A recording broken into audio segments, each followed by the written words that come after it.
Single dad Janitor got yelled at by cold CEO and fired, but what he did saved her 18B empire. "Who's in the server room at this hour?" The voice cracked like a whip through the intercom, sharp and commanding. Jack Morgan froze mid-step, his calloused hands tightening around the handle of the mop. The server room door was slightly ajar, light spilling onto the hallway's polished floor like a secret begging to be caught. Jack's boots squeaked against the tile as he pushed the mop aside and stepped closer, his breath shallow. From the control booth upstairs, a security officer's tone grew more urgent. "Room 14B. We've got unauthorized activity." "Who the hell is that?" Jack didn't answer. He knelt in front of the console, a machine he wasn't supposed to touch, a system he wasn't supposed to know anything about.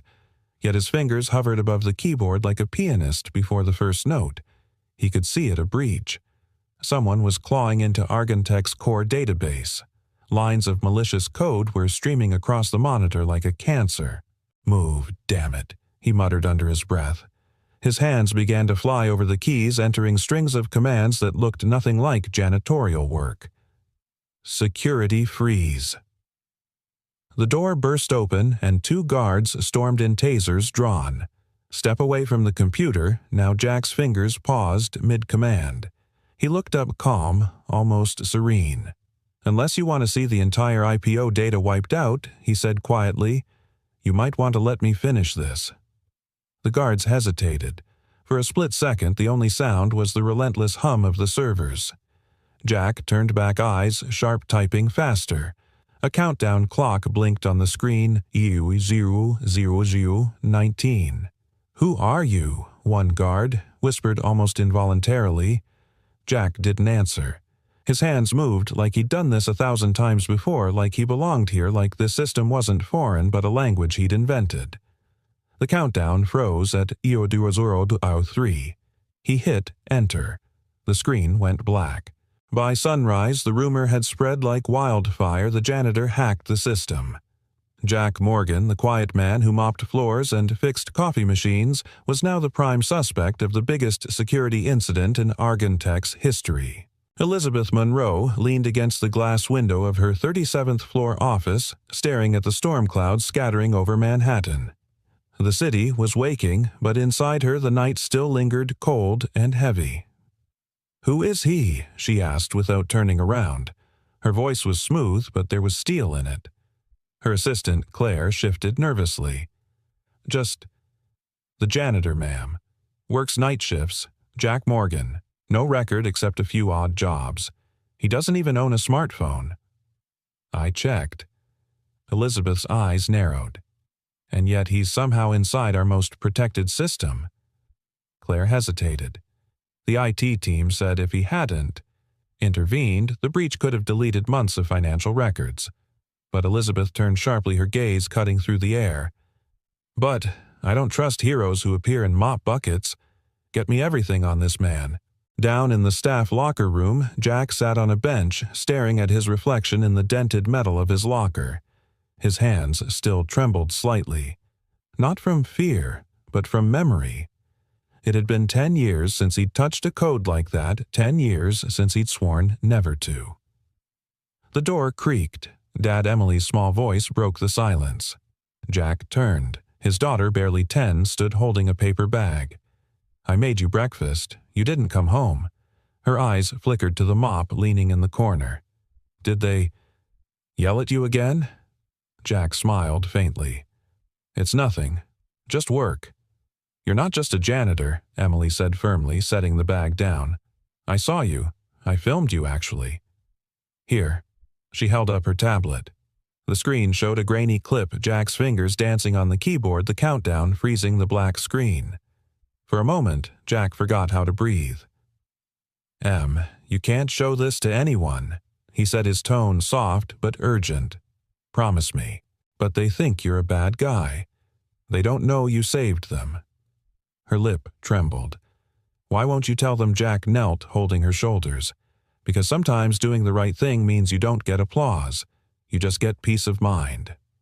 Emily's gaze lingered on him. "Then I'll tell them for you." Later that day, Elizabeth strode into the basement where Jack was sweeping.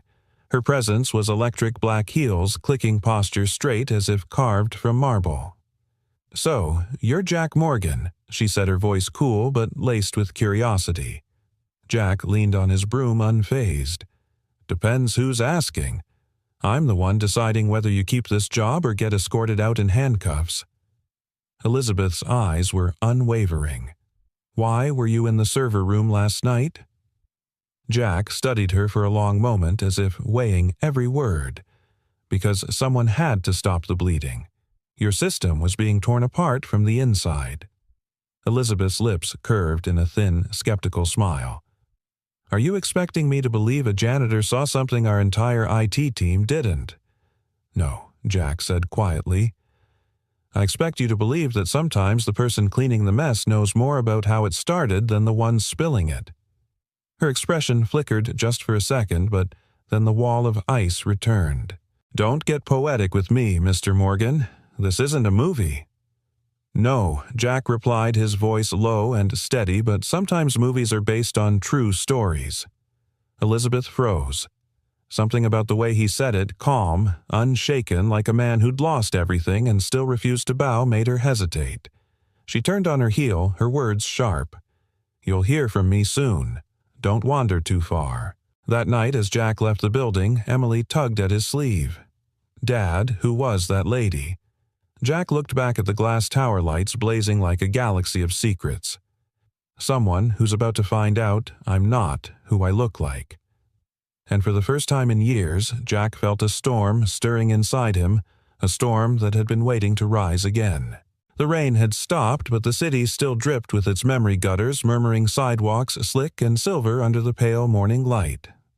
Jack Morgan sat by the kitchen window of their tiny third-floor walk-up, hands wrapped around a chipped mug of black coffee, watching Emily stir her cereal with more thought than appetite.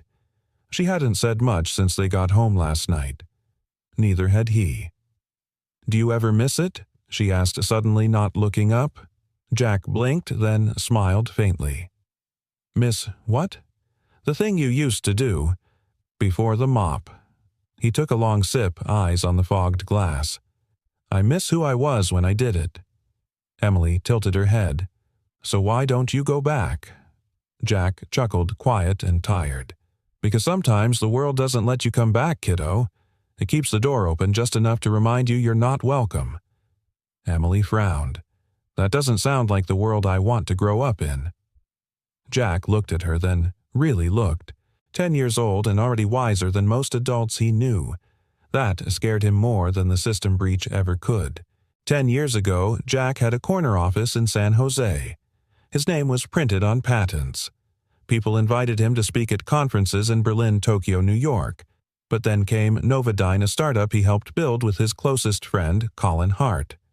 Together, they created one of the first AI systems designed for predictive financial analysis. But success makes shadows. Investors grew hungry, impatient. One day, a breach occurred. Sensitive client data leaked. Stocks plummeted overnight. Colin called Jack in the middle of the night. "We can fix this," he said. Jack's voice had cracked. "What did you do?" By morning, Colin had disappeared. And Jack, he was left holding the bag. His name was dragged through the mud. Colin never reappeared publicly. The board needed a fall guy. Jack, stubborn, honest, and unwilling to lie under oath, became the perfect scapegoat. He lost everything career savings friends. Even his wife walked away.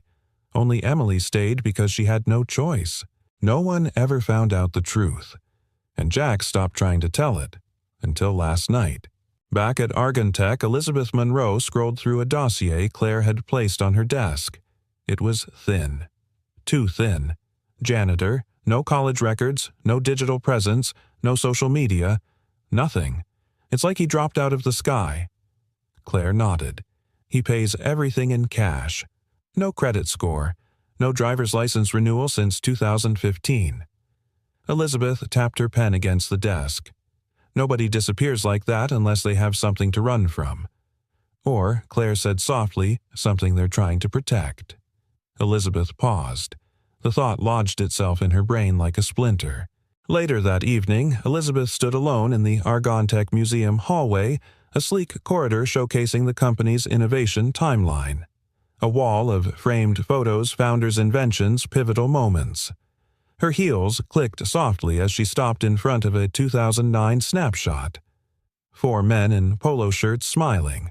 Young, hungry. One of them, Jack Morgan, though with fewer wrinkles and more fire in his eyes, stood beside a younger Colin Hart. "Got you," she murmured. The next morning, Jack returned to work expecting silence or side eyes. Instead, he was met with stares, curious, even respectful. Someone had talked. He knew who. As he entered the break room, he found Emily sitting at a corner table, tablet in hand, surrounded by 2 younger interns. "You filmed it?" Jack asked, eyes narrowing. Emily beamed. "You told me not to show anyone. So I sent it to someone who wasn't just anyone." Before Jack could respond, Claire walked in, followed by Elizabeth. "Mr. Morgan." Elizabeth said, her tone unreadable. "My office. Now." Her office smelled of bergamot and tension. Jack stood across from her, hands folded behind his back, waiting. Elizabeth walked to the window, then turned abruptly. "I know who you are now." Jack raised an eyebrow. "Novodyne, 2009. Colin Hart's golden boy, the man who vanished after the breach." Jack exhaled slowly. "I didn't vanish. I was erased." Elizabeth leaned forward. "Then why didn't you fight back? I had a daughter to raise." The truth was too heavy to carry with one hand while holding hers with the other. Her eyes softened almost imperceptibly. "Colin works for me. I trusted him." "You still do?" She didn't answer. Jack stepped closer. "You think I came back to settle a score?" "I didn't. I came to survive. But when I saw that breach, old instincts took over, and I remembered what it felt like to matter." Elizabeth sat down carefully. "What if I told you this company, everything I've built, is on the verge of being hollowed out from the inside?" Jack gave her a look she wouldn't forget. "I'd say," he replied, "that maybe your janitor still has one last cleanup left in him." That night, Jack stood at Emily's doorway, watching her sleep. The soft glow of her nightlight cast star-shaped shadows across the room. He whispered, "I don't know where this is going, kiddo. But if I'm going back in, I'm doing it the right way this time." Emily stirred slightly but didn't wake. Jack walked back to his desk. On it lay an old USB drive, a relic from his past containing pieces of the original Novodyne code that he never quite deleted. Not because he wanted revenge, but because some truths are too stubborn to die. As he plugged it in, a single line of code blinked back at him: "Sheer legacy only ends when you let it." He smiled. Maybe it was time to stop hiding. Maybe it was time to clean house one lie at a time. "You know what's funny?" Jack said, balancing a broom over one shoulder as he leaned into the freight elevator. "They never look you in the eye when you're wearing a name tag with your job title printed in block letters." Across from him stood Elizabeth Monroe, arms crossed, eyes hidden behind dark sunglasses, though they were underground and miles from sunlight. Her silence was sharp enough to slice tension. The elevator began to rise. "I figured if I ever bumped into you again," Jack continued, voice casual but laced with steel, "you'd be asking for a resignation." "Not." "What was it again?" He tilted his head. "A private conversation." Elizabeth didn't flinch. "I don't ask for things. I summon them." Jack smiled faintly. "And yet, here we are, sharing air." The elevator pinged open at the executive floor. Marble tiles brushed steel-polished silence. A world built for power. Jack stepped out slowly, the only sound coming from the soft tap of his boots and the faint swish of bristles against the floor. "Walk with me," Elizabeth said. Not a suggestion. They moved down a long hallway of floor-to-ceiling windows. Manhattan stretched beyond the glass like a kingdom made of mirrors. "You were there," she said, cutting to the chase, "at the breach." "You already knew that," Jack replied. "I want to hear it from you." Jack stopped walking. And I want to know why a CEO who has an entire cybersecurity division at her feet is suddenly taking a janitor's opinion seriously. Elizabeth turned to face him. Because I know a liar's eyes when I see them. And yours didn't blink. There it was, the first crack in the frost. Jack studied her immaculate blazer, flawless posture hair pulled so tight it looked like armor. But it was her voice that gave her away. It wasn't cold. It was tired. "What do you want from me?" he asked, his tone no longer playful. Elizabeth hesitated, just long enough for the truth to slip in. "I want to know if I'm being betrayed by the man I trusted to build this company's core." Jack exhaled. "Colin?" She nodded once. "He's been with me since the beginning. He helped take Argentech from concept to empire. But something's changed. The data has been too perfect lately, and I know code doesn't lie, but the people who write it do." Jack leaned on his broom like it was a staff. "Then you already have your answer. You just want someone else to say it out loud." "Maybe I do." They were quiet for a beat. Then Jack asked, "Why me?" Elizabeth looked out the window again. The sun was breaking through clouds, casting long shadows across the skyline. Because people who have nothing left to lose are often the only ones willing to tell the truth. Jack's expression softened. "You're wrong about that." She raised an eyebrow. "I have everything to lose," he said. "Her name is Emily." Elizabeth's voice dropped nearly a whisper. "I lost my husband to cancer 6 years ago. All that was left was this company. I built it like a fortress. No doors, no windows, just walls I thought would protect me from ever having to feel powerless again." She turned to Jack, her voice trembling ever so slightly. "And last night a man with a mop walked through all of it like it was paper." Jack blinked. That he hadn't expected. Elizabeth straightened. "I'm not asking for a partner or a hero. I'm asking for a man who knows what it's like to build something that matters, and almost lose it all." He nodded slowly. "Then you're asking for the janitor." She allowed herself a faint smile. "Maybe I am." Later that day, Jack stood in the janitor's closet, bare bulb overhead, the scent of pine cleaner in the air. He stared at a dusty mirror mounted crookedly on the wall. He barely recognized the man staring back. Behind him, Emily peeked through the door. "Did she fire you?" she asked. Jack shook his head. "No, she asked me to help."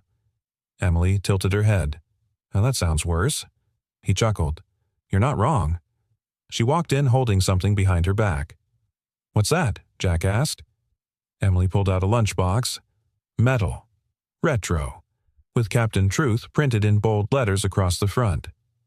"It's yours now," she said proudly. "You're kind of like a superhero." Jack laughed more from the ache in his chest than humor. "Captain Truth, huh?" She nodded. "Not all heroes wear capes. Some carry buckets." He took the lunchbox and hugged her gently. "Thanks, Em. But if I'm going to do this, it won't be for a promotion or revenge. It'll be for you. So you know your dad didn't just clean up after messes, he tried to stop them from happening." Emily looked up at him, eyes shining. "Then be brave." He nodded. "Brave it is." That evening, Jack sat in the data archive room, dim, forgotten, and silent. He opened his old USB drive and stared at lines of code from a life he'd buried. A tiny noise startled him. Someone was there. Elizabeth. She stepped inside holding a folded piece of paper. "I found this," she said, handing it to him. It was a photo, black and white. Novadine's founding team. Jack, Colin, 2 others, all smiling, all young. "You haven't changed much," she said. Jack scoffed. "You need better glasses." Elizabeth smiled briefly, then said, "The man in this photo, would you trust him today?" Jack didn't answer immediately. Then carefully, I wouldn't trust what he believed people were capable of. He thought loyalty was default. It's not. It's earned, and it's fragile. Elizabeth's voice dropped to a near whisper. Then help me figure out who in this company still deserves it. He nodded once. Not as the janitor, not as the ghost of Novodyne, but as Jack Morgan. The rain returned that night, tapping against the windows of Argontech like 1,000 impatient fingers. Inside the archives room, Jack sat alone, backlit by the soft glow of the old monitor as he sifted through a forgotten world of code. He scrolled line by line, his eyes narrowing not at the syntax but at the structure. Each segment of code carried a fingerprint, a certain rhythm. Just like handwriting, every programmer left a trace of themselves. And he saw it now, hidden in the updated machine learning module, a buried thread that didn't belong to any current employee. It belonged to Colin Hart. Jack leaned back in his chair, a slow breath escaping his lungs like steam off a cooling engine. He whispered to himself, same rhythm, same arrogance. Behind him, a soft knock. Elizabeth entered without waiting for an invitation, holding 2 paper cups of coffee, both black. She handed one to Jack, their fingers brushing for the briefest moment. "I thought you'd still be here," she said. Jack took a sip, eyes on the monitor. Colin didn't leave a trail. He left a signature. Elizabeth stepped closer, reading over his shoulder. "What am I looking at?" An echo. Jack replied, "This subroutine wasn't written by accident. It's designed to mimic projected revenue, inflate it just enough to pass under the radar." Her eyes widened. "That's fraud." Jack nodded. "If your IPO goes live with this code inside, you're looking at a federal investigation." Elizabeth didn't move. Her voice came out quieter than expected. "He used my company, my trust, to build a lie." Jack looked at her. "You gave him power. He gave you performance. In Wall Street math, that usually equals loyalty, until it doesn't." Elizabeth turned away, walking to the window where the skyline flickered like a warning. Why now? Why sabotage the IPO we both bled for? Jack stood slowly, because someone with nothing to lose becomes dangerous. And Colin's the kind of man who doesn't walk away. He erases footprints after he burns bridges. She turned to him, then arms folded tightly. "And what does that make you, Jack?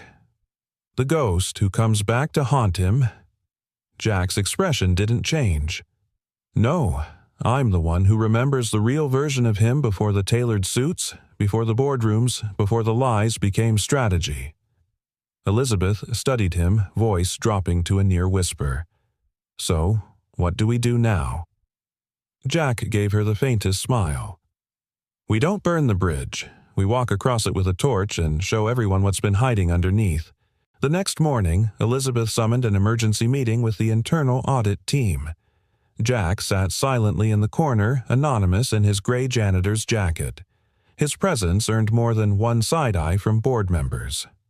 Elizabeth stood at the head of the table. "What I'm about to show you," she said, "does not leave this room." One of the board members scoffed.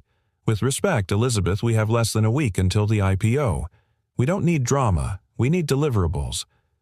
Jack spoke for the first time, calm and clear. "Would you rather postpone for a month, or spend 5 years explaining to the SEC why your AI was generating fake forecasts?" "Silence."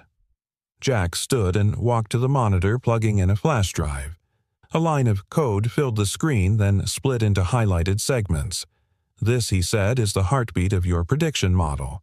This," he pointed, "is the artificial inflation algorithm. It's subtle, hidden beneath secondary functions triggered only during export to quarterly reports. And it was written by Colin Hart." Gasps. Then a stunned voice from the audit lead. "That's impossible." Jack tapped the screen. "No, it's invisible. That's what makes it dangerous." Elizabeth let the silence linger before speaking. "We pull Colin's access. Immediately. We lock every external port. No data leaves this company unless Jack clears it first." A murmur rippled through the room. "But he's not," one exec began. Elizabeth cut in her tone like steel wrapped in silk. He's exactly who we need right now." Later that day, Jack stood on the rooftop staring out across the city as clouds drifted apart to reveal a pale blue sky. Elizabeth joined him. No heels this time, just quiet sneakers and a wool coat that made her seem less like a CEO and more like someone remembering how to feel. "You shook them," she said. "The board, the audit team. Hell, even me." Jack didn't turn. Sometimes people don't need to be impressed. They need to be disoriented just long enough to start asking better questions. Elizabeth smiled faintly. "You have a talent for that." He glanced at her. "I've had 10 years of practice being ignored. It sharpens the edges." She nodded slowly. "There's something I need to ask." Jack waited. "Why didn't you blow the whistle back then, at Novodyne? You could have cleared your name." Jack's eyes darkened slightly.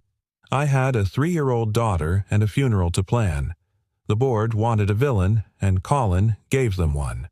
I didn't fight because surviving felt like a victory at the time." Elizabeth hesitated, then said, "I read the deposition. You took the 5th." Jack nodded. "Sometimes silence isn't weakness, it's protection." A pause. Then he added, "But Emily's old enough now to know what the truth costs, and what it's worth." Elizabeth exhaled slowly, the wind catching a loose strand of her hair. "She's lucky." Jack smiled, small and tired. "I'm the lucky one."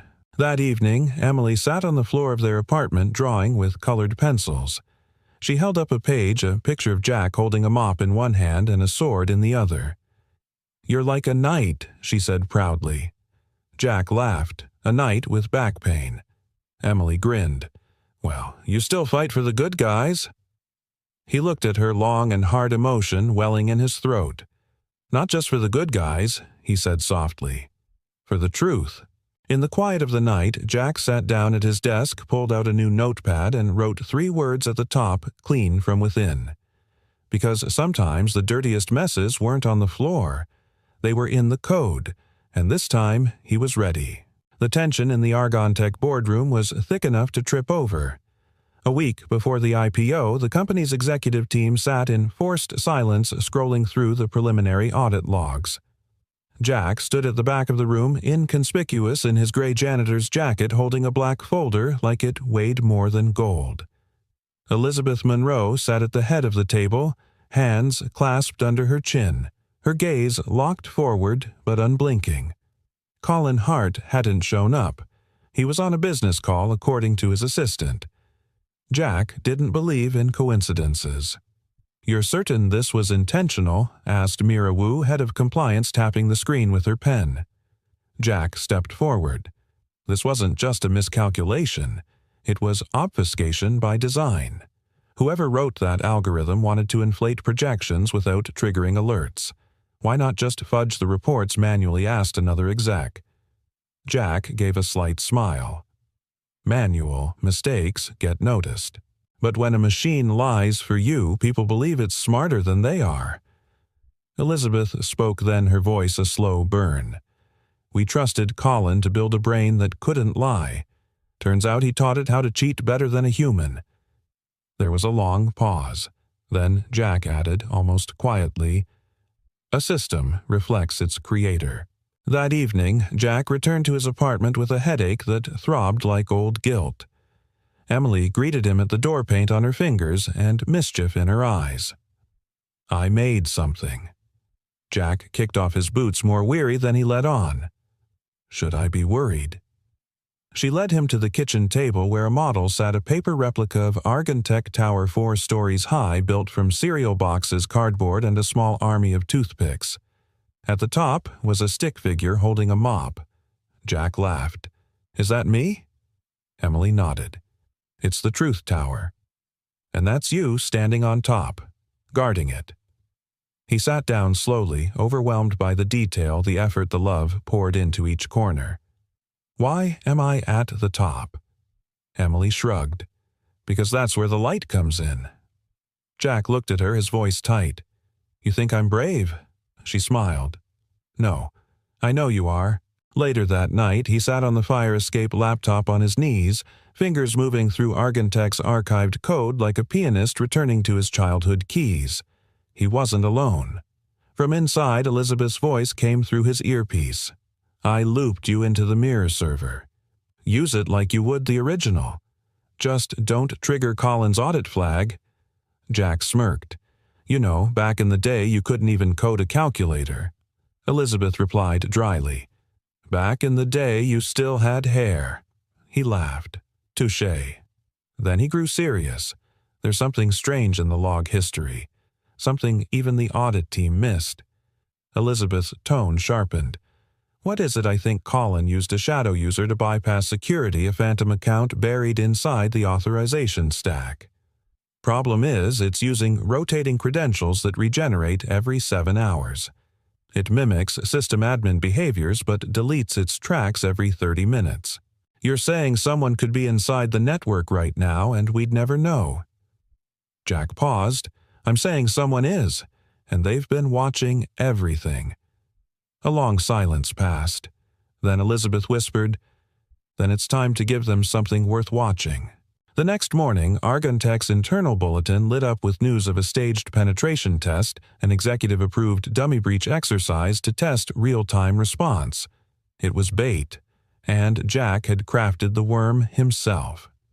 He watched from the underground server room, the dim lights casting sharp shadows across the wall. He had one camera on the console, another on the mirror server. All he needed now was the fish to bite. 32 minutes in, something twitched. "Gotcha," Jack muttered. A phantom process flickered to life on the dummy server, mimicking system admin commands, too perfect, too timed. He followed its trail like a hunter in fresh snow. The ghost account passed through low-security partitions and into a dormant AI module, the exact one Colin had installed. Then suddenly it stopped, or rather, it turned. Jack's screen flashed red, access attempt detected. "Elizabeth."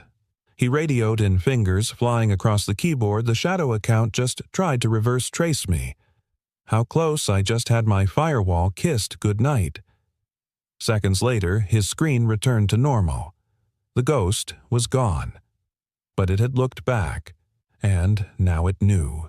That night, Elizabeth called Jack to her office.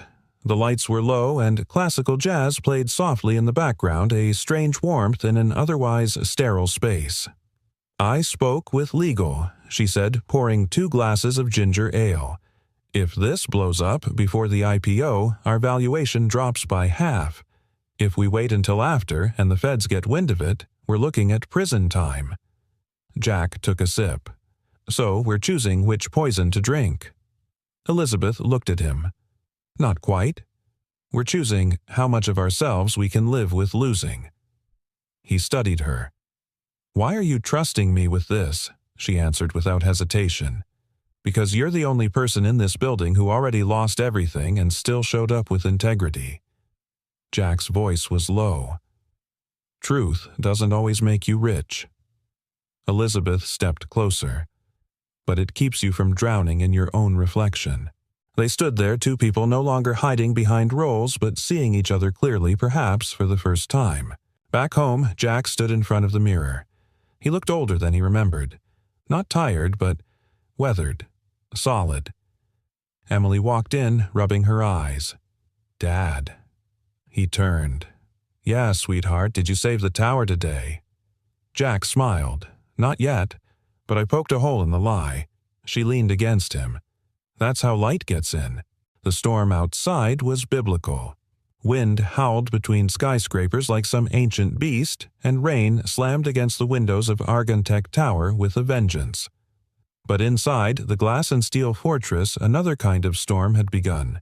Quieter, colder, more personal. Jack stood in the dimly lit innovation lab surrounded by holographic displays. A blueprint of the company's AI infrastructure hovered in the air, rotating slowly. Next to it, a red alert module pulsed with faint urgency. The ghost account had returned.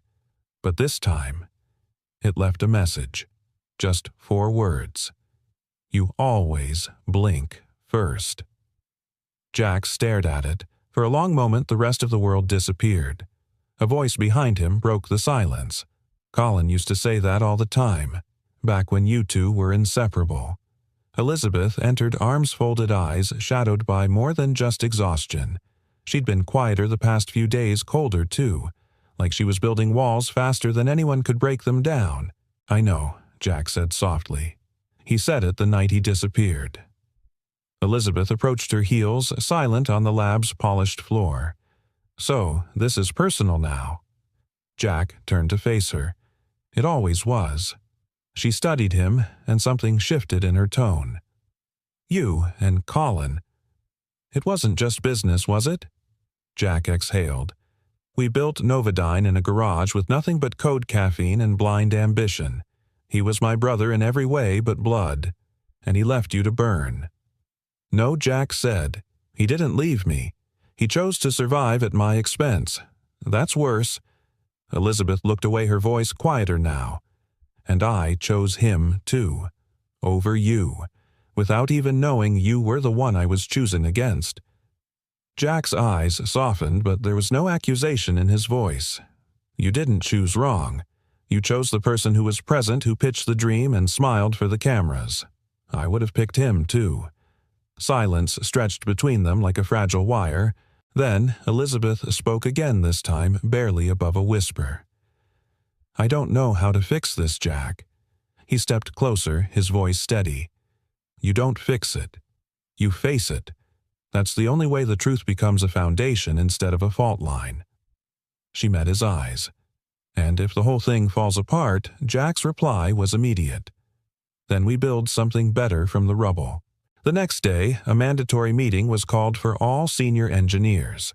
Jack stood at the front, not in a suit, not in a title, but as a man with a story that needed telling.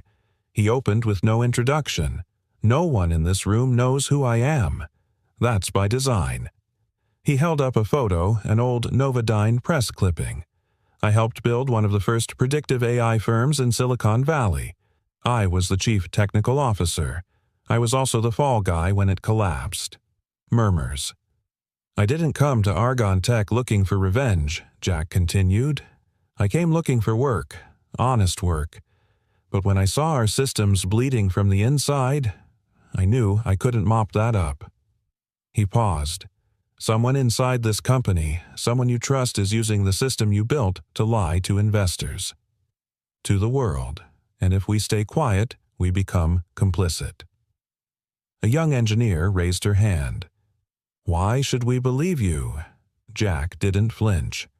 "Because I'm not asking you to believe me. I'm asking you to look. Check the code. Follow the timestamps. Trace the shadow account. Truth doesn't need a PR campaign. It just needs eyes willing to see." When the meeting ended, no one clapped. But no one walked out either. And Jack knew a storm can wash away rot if it doesn't drown you first.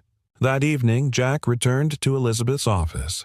She was alone, staring at a frozen frame from the surveillance feed Colin 3 days ago entering the server vault. No clearance, no record, just shadows. "He knows we're on to him," she said without turning. "And he's accelerating whatever he's planning." Jack walked to the screen. "Then we accelerate too." She looked at him. "We release the audit findings before the IPO." "No," Jack said. "We do one better." He turned face-lit with something fierce and bright. "We bring him in." Elizabeth blinked. "You want to confront him? Not alone. Not with a gun. With facts. In public. With cameras rolling." She laughed dryly. "That's suicide." Jack smiled. "No, that's justice. With good lighting." The plan was risky, and Jack knew it. A public Q&A disguised as an internal developer showcase, Colin would never resist the stage. And if he refused to show, then they'd already won. Because men like Colin didn't hide forever. But if he came, then the world would finally see what betrayal looked like in daylight. As Jack walked into the makeshift stage space 2 nights later, he caught his reflection in the glass. He didn't see a janitor. He saw a man holding a sword made of truth, sharpened by every injustice he'd swallowed and every lie he'd refused to tell. And for the first time in years, he was ready to be seen. The air inside the Argon Tech auditorium was heavy. Not loud, just loaded, like everyone in the room had forgotten how to breathe. The event was billed as a transparency showcase, a live Q&A with the CTO featuring insights into the AI platform's upcoming expansion. It was Colin's idea years ago. Irony Jack thought was a brilliant writer. Now it would be his undoing. The seats were packed with employees, stakeholders, press, and a few government tech observers disguised in bland suits. Cameras were rolling. Microphones gleamed. Everything had been planned down to the second. Jack stood stage-left still in his janitor's jacket, and earpiece buzzing softly with Elizabeth's voice. "You sure about this?" she asked.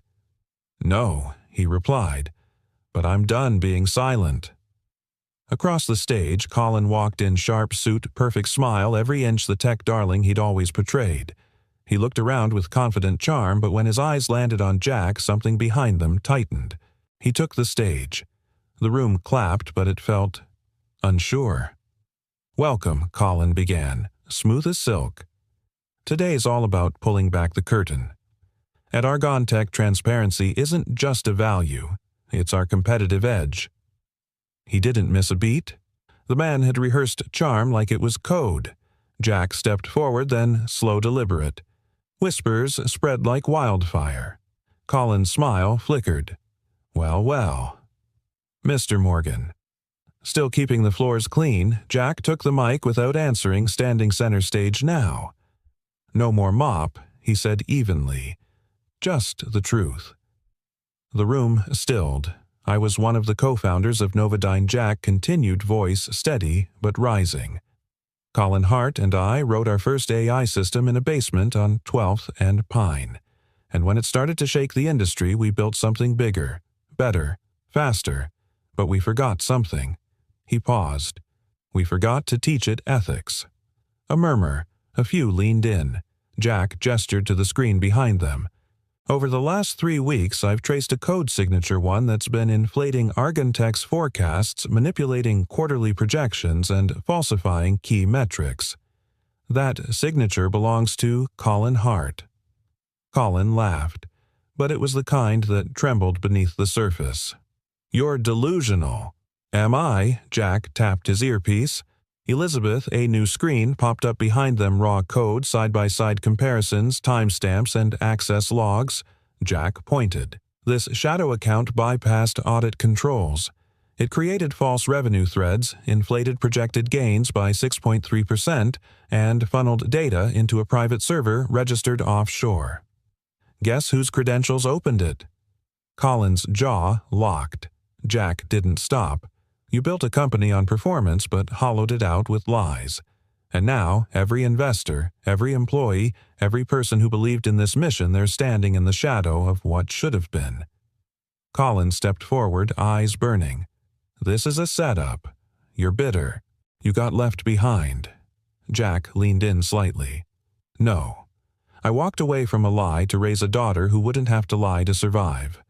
The room was so quiet the cameras could pick up a single intake of breath. Elizabeth stepped onto the stage, then no fanfare, no warning, just authority. Quiet, absolute. She stood beside Jack, facing Colin. "I believed in you," she said, voice raw. "You told me loyalty was everything, but you made me loyal to numbers that weren't real, and I won't let this company bleed for your ambitions." Colin turned to the audience, eyes wide, voice sharper. "You can't do this. You think the feds won't take you down too. This isn't just a coding error, it's corporate sabotage." Elizabeth spoke one last time. "Sabotage is what you do when you're afraid of truth. We're done being afraid." Security stepped forward. Colin didn't resist. He simply looked at Jack one last time. "You were always the better coder," he said softly. "But you never understood power." Jack's answer was simple. Power without integrity isn't leadership. It's theft. That night, the city exhaled. News broke within hours: Colin Hart under federal investigation. The IPO paused. Investors shaken but relieved. The company saved not by spin, but by exposure. Jack stood on the rooftop again, wind brushing against his face. Elizabeth joined him, quietly, 2 coffees in hand. She handed him one. "You broke the silence." He sipped. Sometimes silence becomes complicity. They looked out across Manhattan where 1,000 windows flickered like stars. "I made mistakes," she said, voice low. Trusting him. Ignoring signs. Using work as armor. "We all wear something," Jack replied. "Mine just happened to have my name sewn onto the chest." Elizabeth chuckled. Then she turned to him serious. "You could walk away now. You've done what no one else could." Jack didn't respond right away. "Then I think it's time I stopped mopping floors and started rebuilding foundations." She nodded slow. "I'd like you to stay." He looked at her. Under what title? She smiled gently. "Advisor of Integrity." He laughed. "Catchy. Can I wear my janitor boots to the meetings? You'd better." For a long moment they stood in quiet. Then Elizabeth said, almost too soft to hear, "You changed how I see people, Jack." He turned to her. "And you reminded me why truth matters, especially when it costs something." She reached for his hand, not romantic but honest, grounded, human. And in that small gesture, a story that had begun in shadows, stepped fully into the light. The newsroom buzz died down 3 days after the reckoning. Collins' arrest had dominated headlines.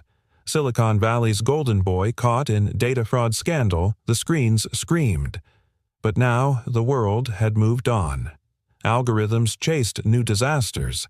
Stock tickers blinked on. But inside Argon Tech something deeper was changing, something quieter. It wasn't fear anymore. It was repair. Jack sat in the company cafe sipping coffee out of a chipped ceramic mug. He still wore his janitor jacket by choice now. The irony amused him.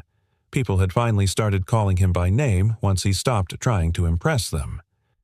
Across the room, younger engineers glanced his way not with suspicion, but with something like respect. Or maybe curiosity. A legend in sneakers. Elizabeth slid into the seat across from him, dressed down in jeans and a sweater. No entourage, no click of heels. She offered a tired smile. Board approved a full internal ethics overhaul. We're calling it the Integrity Framework. Jack raised an eyebrow. "Catchy. I borrowed the name from a guy I met recently," she said, smirking. He chuckled, then grew thoughtful. "The code we build reflects who we are. If we don't start cleaning from the inside, the mess just relocates." Elizabeth nodded slowly. "We want you to head the transition team. Officially, not as a favor, as a mission." Jack leaned back. "I never wanted the spotlight. That's why it should be you." He looked at her, really looked, and saw it. Not the CEO mask, but the woman beneath it. Exhausted, but awake. Humbled, but whole. Then he said something he hadn't allowed himself to say in over a decade. "Okay, let's build something that outlives us." Later that evening, Jack returned home to find Emily asleep on the couch, clutching a book she'd been too young to read a few months ago. Charlotte's Web. He smiled. She was growing up. He gently tucked a blanket around her, careful not to wake her. Then he stepped into the kitchen where a stack of unopened mail waited. One envelope bore no return address, just a New York postmark. Inside was a photo Jack hadn't seen in years. It was him, Colin, and Elizabeth back when Novodyne was just a dream. 3 kids in a garage drenched in soda and ego drunk on potential. Behind the photo, a post-it note. "You blinked last." Jack stared at it for a long time. Not out of fear. Out of something like grief. Because even villains don't start that way. And even betrayal begins in friendship. He folded the photo, placed it in a drawer, and whispered to no one. "Goodbye, brother." The next day, Argon Tech launched its first open-door roundtable. Employees from every department gathered in the new transparency room, a renovated section of the office redesigned to remove hierarchy. No titles, no seating charts, just people. Elizabeth opened the session. Today isn't about postmortems or press spin. It's about ownership, of mistakes, of healing, of each other. Then she looked at Jack. And no one embodies that more than the person who's been quietly cleaning our messes literally while we ignored the rot beneath our systems. Jack stepped forward. No notes, just presence. He looked out at the crowd, some skeptical, some wide-eyed, some holding back tears. I spent years thinking my silence was strength, that if I just kept my head down I could survive. But surviving isn't the same as living. And silence. He paused, searching for the words. Silence lets rot grow. A hush fell over the room. Jack continued. Redemption isn't a finish line. It's a decision. Every day. To build something better than what broke you. Someone clapped, then another. Then the whole room stood clapping not for the show, but for the substance. Because truth, when spoken without ego, echoes louder than applause. That night, Elizabeth walked Jack to the elevator. "Why'd you keep the jacket?" she asked, eyeing the janitor patch. Jack looked down and smiled. "It reminds me where I started." She tilted her head. "Where are you going next?" He looked at her, then said gently, "Wherever I'm most useful. At least comfortable." Elizabeth didn't speak for a beat. Then she surprised him. She reached out and gently took his hand. No spectacle, no romance, just connection. "You saved more than this company," she said quietly. "You saved me from becoming someone I wouldn't respect." Jack squeezed her hand. "Then we're even." They shared a long look. No promises, no confessions, just truth. And maybe the beginning of something that didn't need a label. Back home, Emily stood by the window watching the city glow like embers. Jack joined her. She looked up. "Did you fix it?" He knelt beside her. "Not all of it." "But we turned the lights back on." Emily nodded. "You should tell that to your new job people." Jack smiled. "I just might." She leaned her head against his shoulder. "You're my favorite hero, you know." He kissed her hair. "Not because I win," he whispered, "but because I don't run." Outside, the city breathed. Inside, a family rebuilt. And in the quiet between chapters, the truth stood tall, not as a monument, but as a seed, waiting to grow. 6 weeks later. The old west wing of Argonne Tech's campus had been stripped down to its bones. The glass nameplates were gone. The frosted doors had been removed. The leather chairs, the conference tables polished by decades of formality, all gone. In their place stood something new, modest, raw, alive. The walls were blank whiteboards, the chairs mismatched, donated from various departments. A sign on the door read in simple blue marker, "The Innovation Hub." No titles, no uniforms, no fear. Jack stood in the doorway that morning, dressed in jeans and a navy crewneck, his hair still damp from walking through light rain. He carried a box of books under one arm and a lunchbox under the other. Emily had insisted he pack one even if there was a cafeteria. Inside the room, 10 young engineers sat in a semicircle. A few looked up and nodded. A few just kept typing. No one saluted. No one stood. It was perfect. He dropped the box onto a corner table and looked around. There were no projectors, no schedules on the wall. Only one quiet girl in the back writing something in a spiral notebook with a purple pen. Jack walked over. "Hey." "What's that?" She looked up shyly. "Word of the day. I pick one every morning." He smiled. "What is it today?" She held it up. "Begin." Jack let out a soft breath. "That's a good one." By noon, the room buzzed with gentle, unforced energy. Ideas spilled onto whiteboards, walls, and napkins. Nobody was pitching. Nobody was posturing. They were just building. Claire, one of the engineers from Marketing AI, approached Jack with a grin. "You know this feels illegal, right?" she joked. Jack smirked. "Only if we're doing it right." She gestured to the others. "You've given us something no system ever measured permission to care. That's dangerous in a place that's used to metrics." Jack looked around and nodded. "Let it be dangerous. That's how healing starts." He returned to his desk, just another table like everyone else's, and pulled out a small sketch Emily had drawn. It showed a group of people holding hands under a roof with the words, "No one gets left behind." Jack pinned it to the wall beside him. Someone noticed. Soon, others began pinning notes too. One read, "Truth doesn't whisper. It echoes." Another, "Fail safe, try, safe to fail." And another messily scrawled in Sharpie, "We don't rise by rank, we rise by lifting." That evening, as the last few team members packed up, Jack walked over to the window and saw Elizabeth standing outside the glass watching. He opened the door. "Thought you didn't believe in ghosts," he teased. She stepped in, hands in her coat pockets. "Wasn't sure if I was invited." "You always are. Just don't expect coffee that costs more than $3.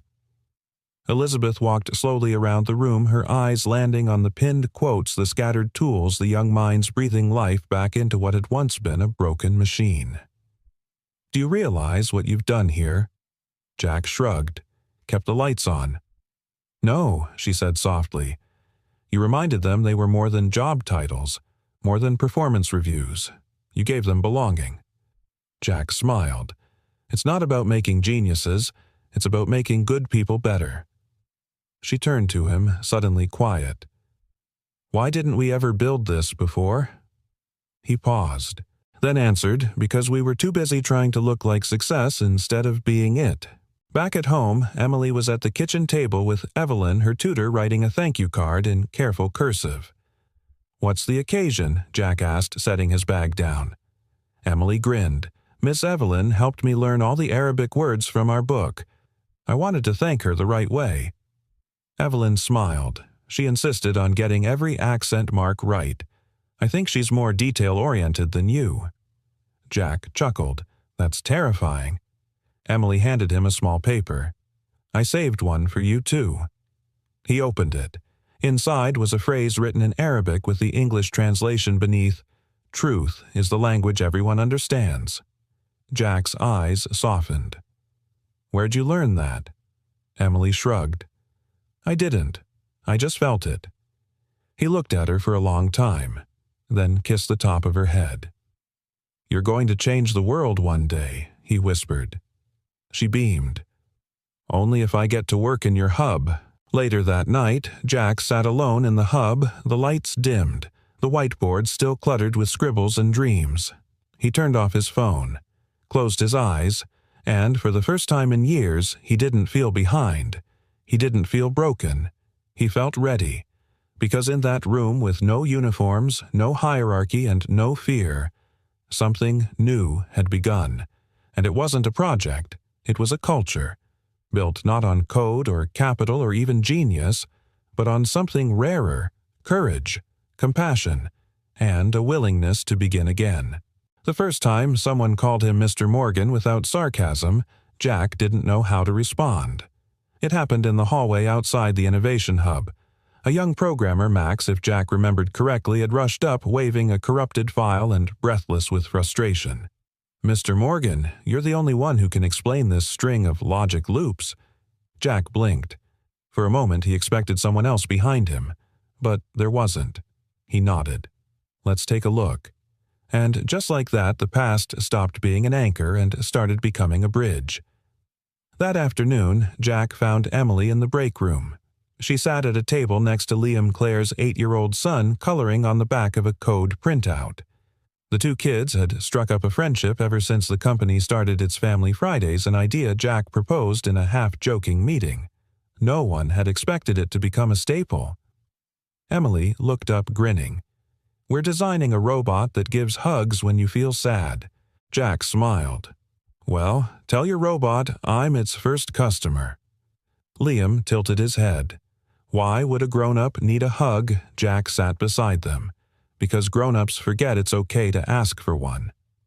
Emily leaned in. But you didn't forget. No, Jack whispered, not anymore. That night, while tucking Emily in, she touched the long scar on his right forearm. Daddy, she said softly, how'd you get this? Jack stilled. He hadn't spoken of it in years. He sat on the edge of her bed, brushing a strand of hair from her cheek. It was from a long time ago. Back when I was teaching. Emily's eyes widened. You were a teacher.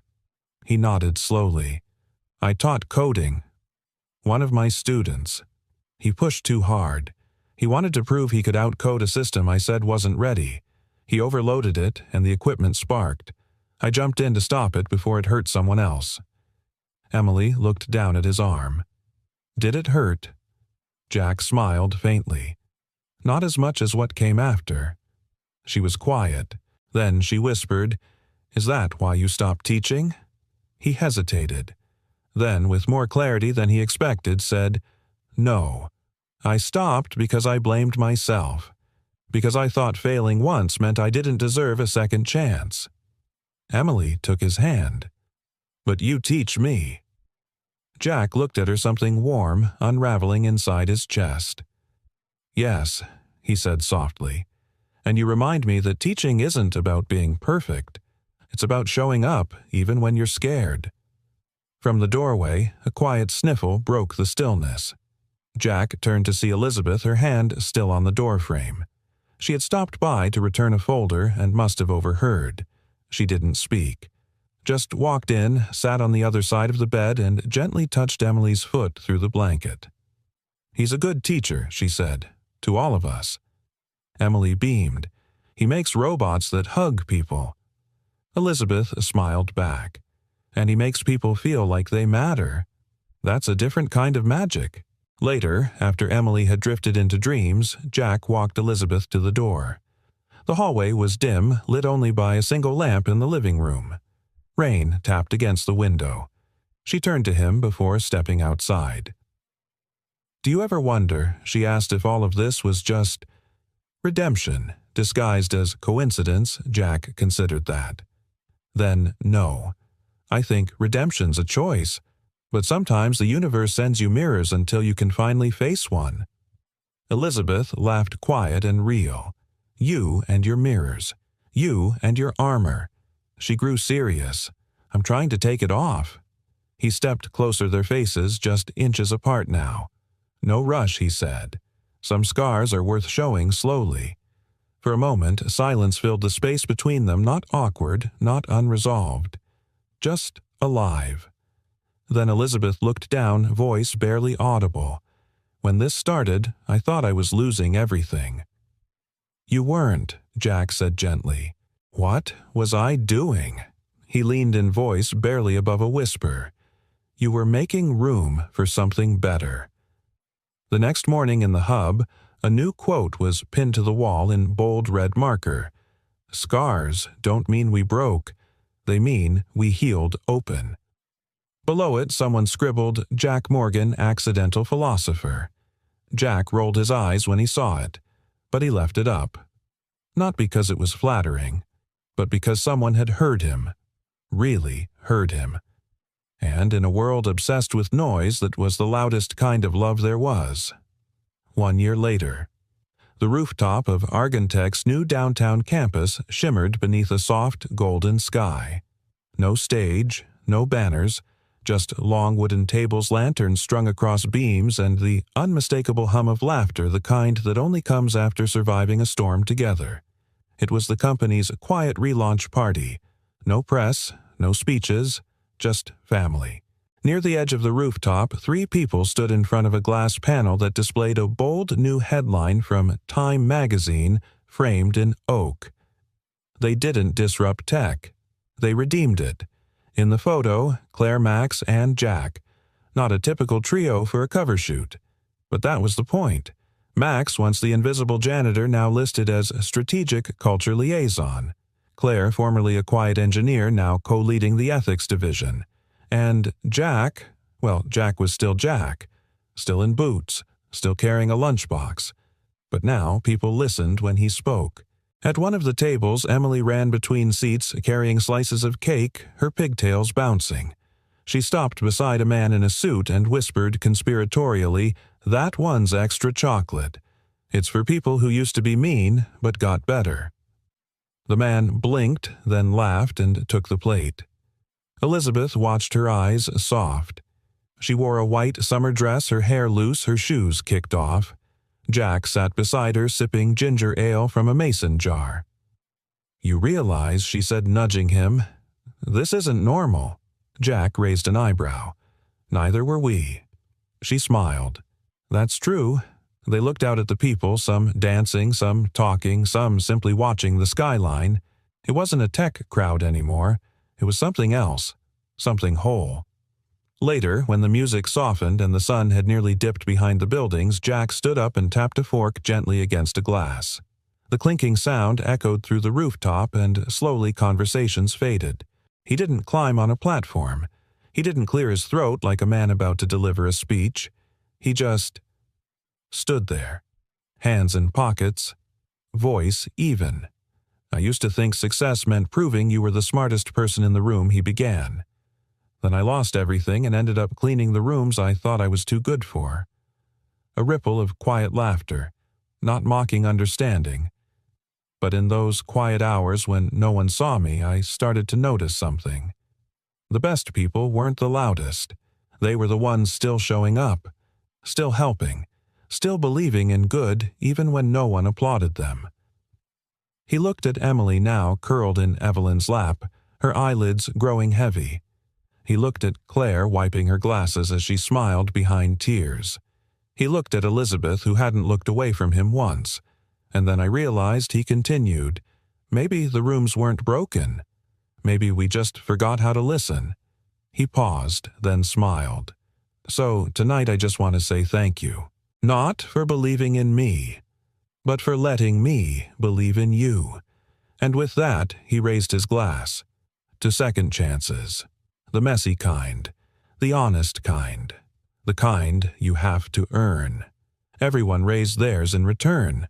To second chances." As the last of the lanterns dimmed and guests began to leave, Elizabeth stayed behind, seated beside Jack at the edge of the rooftop. They didn't speak for a long time. Just watched the skyline. Finally, she broke the silence. "You saved us." Jack shook his head. "No. We saved each other, one honest step at a time." She looked at him. "You ever think about what would have happened if you'd never come back, if you'd never picked up that mop again?" He thought for a moment, then said quietly, "Maybe the world would still be spinning, but something precious would have stayed lost." Elizabeth reached into her bag and pulled out a small envelope. Inside, a letter of appointment. Official. Signed. Jack Morgan, Chief Steward of Human Culture and Ethics. He blinked. "Is this even a real title?" She smirked. "It is now." He held the paper, then looked up at her. "You really want a former janitor in your C-suite?" "No," she said, leaning in, eyes steady. "I want a man who knows what it's like to pick up the pieces, not just talk about them."